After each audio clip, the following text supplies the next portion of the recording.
When you think that you have you have known a lot about the human body, and then something just hits you from nowhere. We've learned about the human body for a while, but today shocks me. Like, did you know that from birth you have the highest number of bones? As a child, when you see a kid outside there, they have the highest number of bones humanly possible. A child has about 350 bones. A normal human child has about 350 bones in the human body. You can count all of them: the phalanges, the scapula, the whatever, the humerus, the femurs, and all those bones you are taught in biology. Now, when you grow up and become a grown ass man or woman, that changes. Your bones reduce. Yes, that's what shocked me. They reduce instead of increasing. I thought that because you're growing up, you're supposed to be getting more bones because you're becoming bigger. But anyway, nature has to shock us, and God also has to shock us. The more you continue growing, more bones fuse together. If there were two, they join together and they become one. So at the end of the day, a grown up has only 206, or about somewhere around there, 206 bones. Yeah. Whew. Wow. Yeah, that's it. So yeah, let's start the show.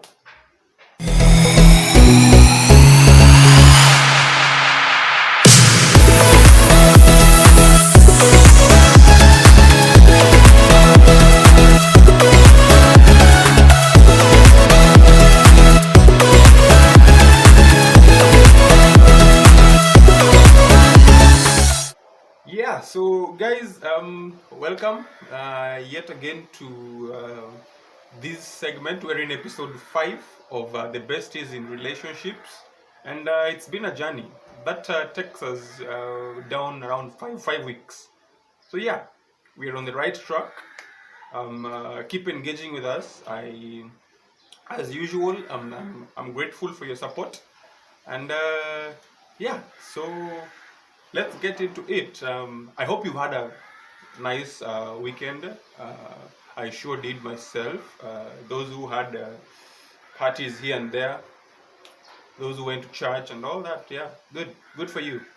So this week we look at something, and before we start, I'd like to mention that we've been doing 3 videos every week. We've been doing one for the Besties in Relationships segment, which has been on Tuesday. This is episode 5 of it.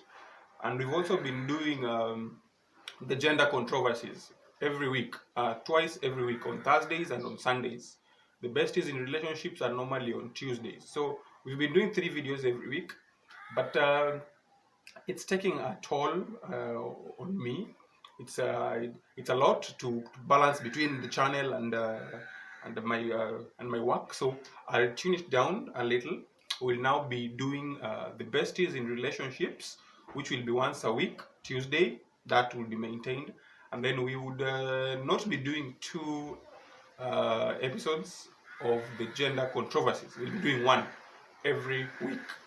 So it will always be on the Sunday of every week. So tune in for a new episode, both segments, either on Tuesday and on Sundays. And I hope they'll continue inspiring you, they'll continue motivating you, and yeah. So share your insights, or as usual, about what you want us to talk about in either episodes, and I'll always look into them and talk about them. So yeah, thank you. I'm sorry for doing that, but I'm glad you understand.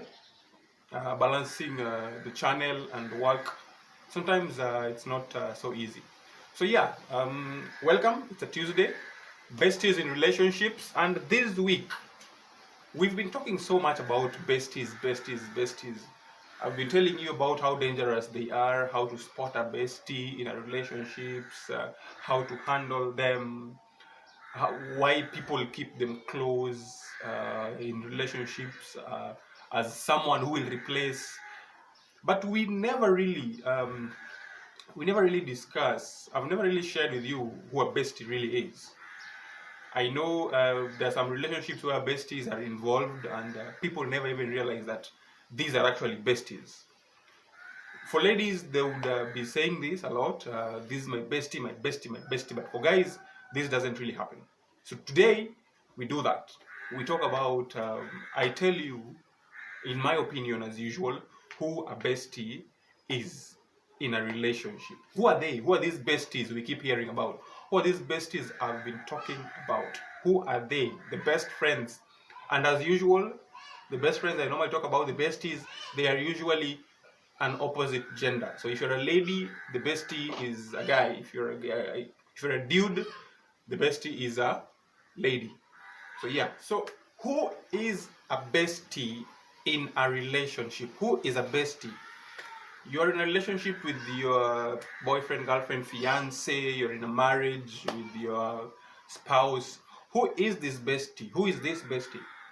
And it usually happens a lot amongst the youth, mid 30s, late 20s, early 20s, mid 20s, somewhere around there, around age 22 all the way to 35. So we have besties, not necessarily everyone. Some people don't, but many people actually do. And many, especially ladies, recognize this. They'll be like, yeah, this is my bestie, this is my best friend, and all that. Men don't really do it. Men don't. They just have a close lady friend, but they don't really talk about it a lot like ladies do. And I think I have no idea why. So, who is a bestie in a relationship? First of all, this is how you'll know that this is a bestie. They'll be talked about a lot, a lot, a lot. So you have a chick. She's usually at home. No, she's not usually at home. She usually comes back home with stories about this guy a lot. The guy is talked about a lot. How he did this, how he hasn't done that, how he is so good at doing whatever, how how he advises her a lot, how he thinks about in this line of deeds, what he likes, what he doesn't like. Like your lady keeps on talking about this dude, or your guy keeps talking about this lady. Let's say, for example, Brenda. Your guy comes home every single day and is like, oh, I was Brenda today. Brenda asked me to do this. Brenda thinks that they should have done this way. Whenever you're having a discussion with your guy, he's like, oh, I think Brenda once shared this story about me, and often this is even confused. In a relationship, sometimes this is confused. Your partner will be like, I thought I told you about this. I thought we discussed this with you. And in real sense, they didn't discuss whatever it is they're talking about with you. They actually did talk about it, but with the close friend. So that's a bestie of an opposite gender. Someone that is talked about a lot. The name never misses in your discussions. In a day, it has to be there. It has to be there. Something else is about a bestie. Sorry, something else about a bestie is in a relationship. That one person whom your partner often consults, especially when things are on the tough side, when you are experiencing challenges, when you and your partner are going through a lot. When you and your partner are going through a lot, you're experiencing some hard times here and there, some quarrels, some fights, some disagreements. They can be serious, they can be mild, they can be average, lukewarm, or something. Depends on how you want to look at them. Now, this person is usually consulted whenever such is happening. He or she is the person, he, that is when it's about the lady, and she when it's about the guy. He or she is usually brought in, not necessarily brought in to discuss with you, but your partner goes to them and expresses their feelings to them, tells them that my boyfriend did this to me. My boyfriend is being what is doing what I don't like. My boyfriend is generally the negative stuff that you as a guy do to your lady. Your lady runs to the other guy to tell them this, to give them an experience of what they're actually going through, so that they can actually empathize with them. Now they look for sympathy or empathy. I don't know how to put it. They look for sympathy from that guy.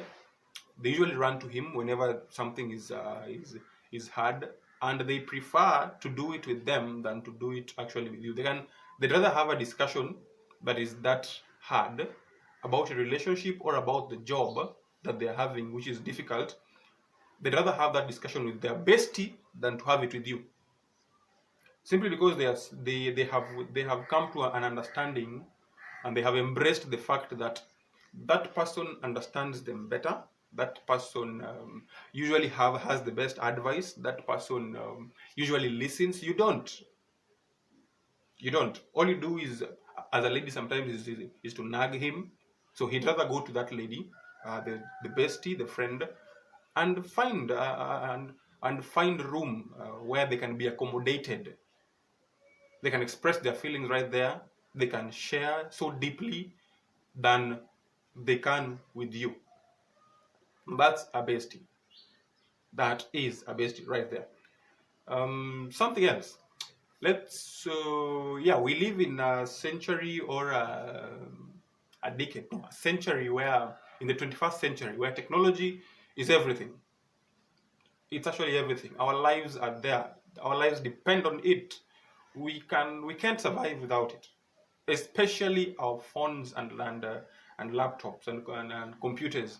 So our phones are usually somehow our partners, and the people we converse with a lot over the phones. Remember, I talked about those in the age bracket of around 22 to 35. These are people who are so much consumed into technology, especially the mobile phones, social media, and all that shit.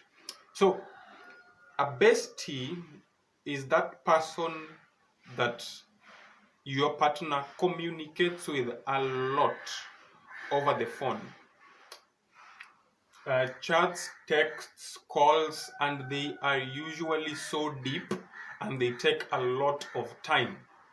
That one person that your partner, your girlfriend or your boyfriend talks to, that lady your boyfriend talks to a lot while on chat, and they're never afraid to share this information with you.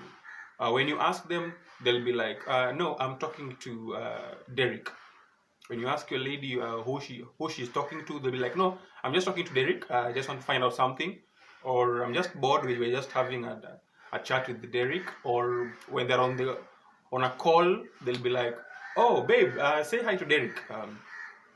They are always so willing to let you know, as their boyfriend, as their girlfriend, as their husband or wife. They're always so ready and willing to let you know that it's a safe conversation. They're simply having it with a close friend of theirs, the only friend they can share something so deep with. And it's a way of making you feel safe around this friend of theirs. All right? So,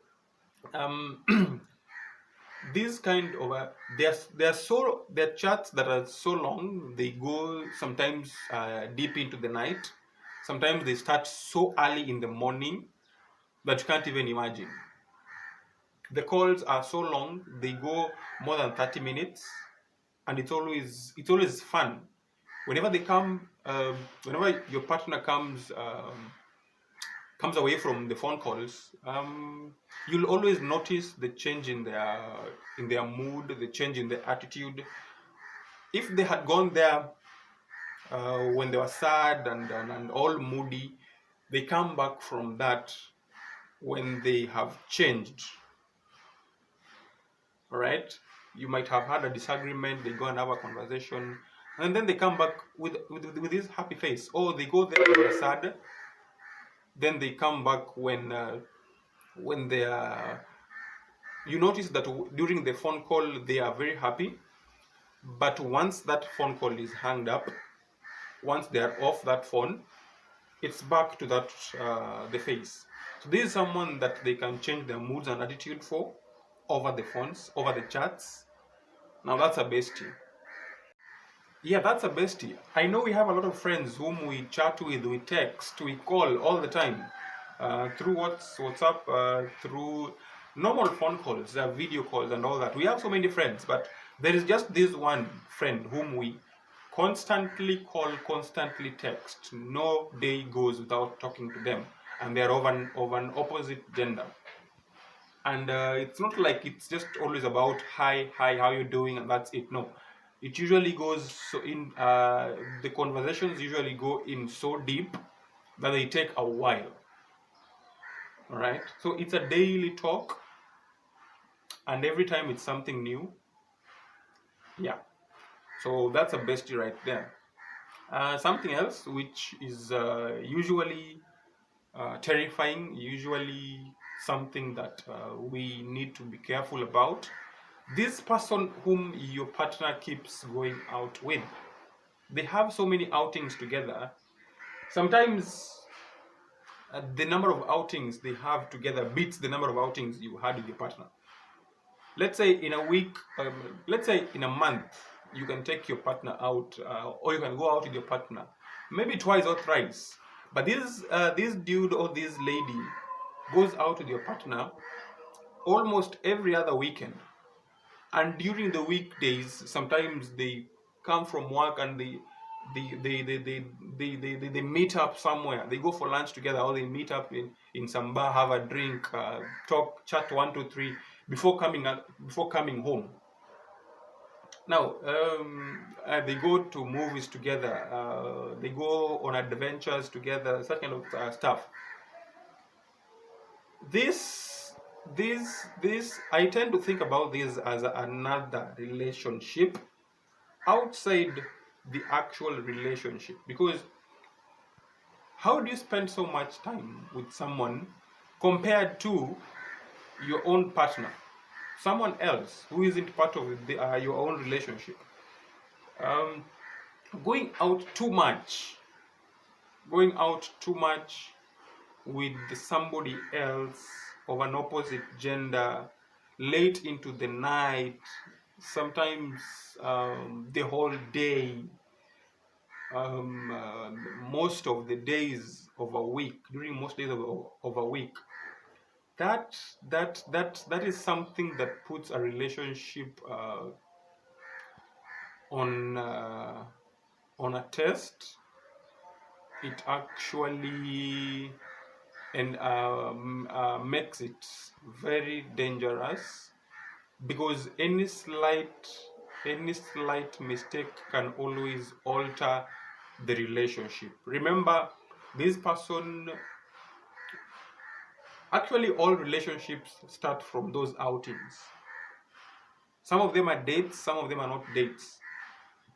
But remember that time spent together after office hours, that time spent together in an entertainment joint somewhere, in a movie, in a cinema, in a bar, in a bowling, any entertainment place. But this is done with someone else of an opposite gender every other day. It builds a connection between those two people. Sometimes that connection grows so deep and so strong that it can't be broken, to an extent that you can dare ask your partner to abandon that bestie, and they'd rather lose you.